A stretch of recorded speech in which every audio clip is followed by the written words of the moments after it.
Okay, so don't kill me. I know it's been like 7 months since the last time I did one of these, and there's a reason for that. I put it off, and that's purely because I hated the editing style of those last top 5s. My whole idea for that series was to take the whole shitty layout top 5s and like upgrade them a little bit, but obviously I didn't upgrade them enough to where it was really sparking any creative juices or flames or whatever in me, and yeah, no, I had no drive to make them. So I played around with a lot of different ideas as to how to edit this, and when I did the My Pokemon Team tag, I really liked the whole green screen myself over like a slideshow sort of style. So that's how we're gonna do it from now on, unless I get bored of this style again and we move to something else. But hey, it's still a top 5 list, so it counts, right? Anyway, so in the last installment of this, you guys voted for the Psychic type, but I figured in the spirit of the holidays and the fact that it's really fucking cold outside, I would do Ice types. That's why I'm wearing this jacket and this scarf, not because it's cold. It's actually like really hot in here, but I'm suffering for my art. So remember that in this series, we only cover Pokemon who have the type in question either as their only typing or their primary typing, not their secondary typing. Also remember that these are my favorites and these are my opinions, so if your favorites don't make it on the list, make your own video, dude. This is my video. Another thing I want to do with this series is to add some quick honorable mentions before we start the list, so here are some honorable mentions. Vanillux, because it triggers people and that makes me so happy. Avalugg, because it looks like a goddamn zebra cake. Walrein, because, I mean, who didn't use it at least once back in the day? And of course, Frostlast, because Ghost. Yeah, you know what? It's too hot for this. Be sure to stay tuned until the end so that you can vote for the next type, and let's get started. Despite my mild disdain for the Gen 3 games, one of my fondest memories of playing through them, especially Emerald, was cracking the code in the sealed chamber to unlock the Reggie trio. Because I had little to no internet access back in those days because I was like 10 years old, I remember having to take a piece of paper with me everywhere I went to copy down the actual Braille letters that I could find out and about, whether it be at ATMs or crosswalks or just signs in general. I remember it taking weeks for me to be able to get enough letters to decipher the code and finally hunt down the Reggies, my favorite of which is Regice. Even though Regice doesn't have the best design of the three, with Registeel taking that spot for me, I remember Regice being the most rewarding. Like I said before, I mainly played in Emerald, so not only did I have to decipher the code to get to Regice, but I also had to run the perimeter of the island cave to unlock the door. Or more accurately, I thought I had to run around the perimeter. As it turns out, you only had to walk, but it took me like 50 tries and hours of screaming, but I finally managed to run the entire perimeter and unlock the door and face Regice. Also, can we talk about how Regice has the coolest cry of the three in-game and in the anime?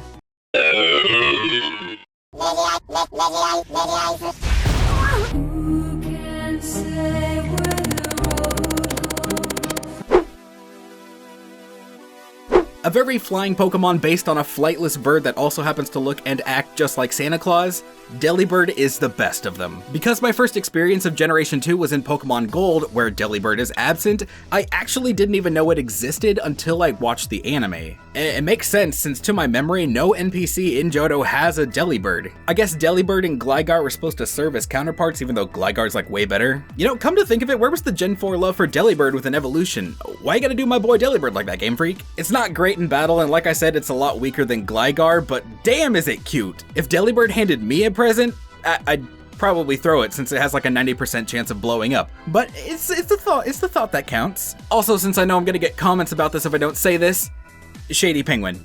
There you go.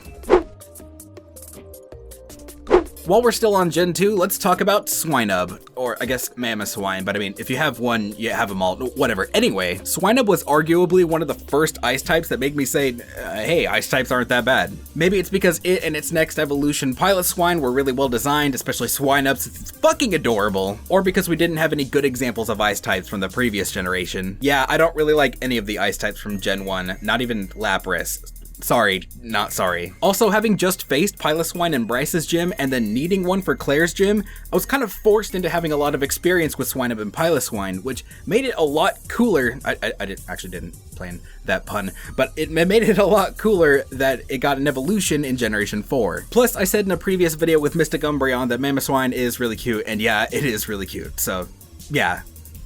Mamoswine. Piloswine. Swineup. It's fucking adorable. Introducing the first Eeveelutions I could ever really get behind. The original 3, meh. Umbreon and Espeon, meh. But these? Hey, that's pretty good. Of course, with my favorite of the two being Glaceon, even though Leafeon is literally right behind it at second, but you know, whatever. I've said a lot about Glaceon in previous videos, so I'll keep it short, but besides being the best designed of all 8 Eeveelutions, it also packs an insane punch. Every Eeveelution has the same base stat totals, with every stat just kind of being shuffled around, and Glaceon was lucky enough to get the highest number in its special attack. So with Ice being one of the most useful types offensively, an Ice Beam or a Blizzard from Glaceon is going to do a lot of damage, if it can outspeed anyway. Plus, it's just fucking elegant. Like, wow, Queen, you're so beautiful. Motherfucking Glalie. I have been waiting so long to be able to talk about how much I fucking love Glalie. Snorunt is kind of like my Gen 3 Delibird in the fact that I didn't know it existed until a certain point. I knew that Glalie existed thanks to Glacia, but I didn't know that Snorunt existed up until I got my first copy of the Ruby and Sapphire guide. You know, come to think of it, that guide would have been really helpful for the Reggie Trio thing. Fuck. Anyway, it was through that guide that I learned about Route 25 and the Shoal Cave. I don't know how I managed to miss that there was no Route 125 between 124 and 126. I guess I wasn't that observant as a kid. But luckily I learned about Snorunt just in time for one last playthrough before Generation 4 dropped, and I loved using Snorunt and Glalie in my playthrough. And then, of course, right after that, what did we get in Platinum? Another evolution. Hey, that's pretty good. Oh wait, we already used that bit. But the real icing on the cake came with Omega Ruby and Alpha Sapphire, and is arguably the only good thing that those games brought. Mega Glalie. In a video that's since been taken down, I did a news coverage thing where I talked about Mega Steelix and Mega Glalie, and I skimmed over Mega Steelix even though I like it, it's really cool. But Mega Glalie, I droned on for like 3 minutes of that, but just how cool it was and how well designed it is, and just oh, it's so fucking awesome. Between the normal form and its mega form, the design is just so badass. It's a floating ice demon head. It doesn't get much more metal than that, even if Glalie is weak to metal, but you know, whatever. There was even a point this year where I considered switching my mascot to Mega Glalie or just adding it as another mascot, but that never panned out because, you know, I'm set in stone as the Chandelure guy, so there's no point. But overall, Glalie has just always been my absolute most favorite ice type. But that's just my list. What are your favorite ice types? Be sure to leave a comment below and leave a like if you enjoyed this video because it really helps me out. What type do you guys want to see next? You can leave a vote by tapping the iCard above and leaving a vote on the poll. Ground or electric type? Cast your vote, and until next time, this has been Speqtor, and as always, stay bueno.